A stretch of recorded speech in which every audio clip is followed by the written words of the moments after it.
Et dans la Bible, dans 1 Corinthiens 4, verset 7, 8, la parole de Dieu dit au verset 7, « Car Dieu ne nous a pas appelés à l'impureté, mais à la sanctification. » Et au verset 8, la parole de Dieu dit quoi?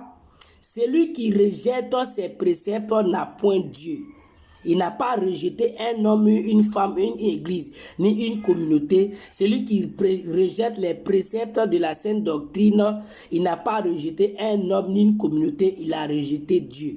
Bien aimé, si tu n'es pas dans la sanctification, c'est Dieu que tu as rejeté. Parce que l'esprit qui doit venir habiter en toi, c'est l'esprit de Dieu, c'est la sainteté, c'est la pureté, c'est le Saint-Esprit. Alors si le Saint-Esprit doit venir habiter dans un corps, de vous à moi, comment doit être ce corps? Bien aimé, la réponse est claire, ce corps doit être saint, ce corps doit être pur. C'est pourquoi à l'ère du Saint-Esprit, nous devons être purs dans la sanctification, dans la pureté, dans le dépouillement.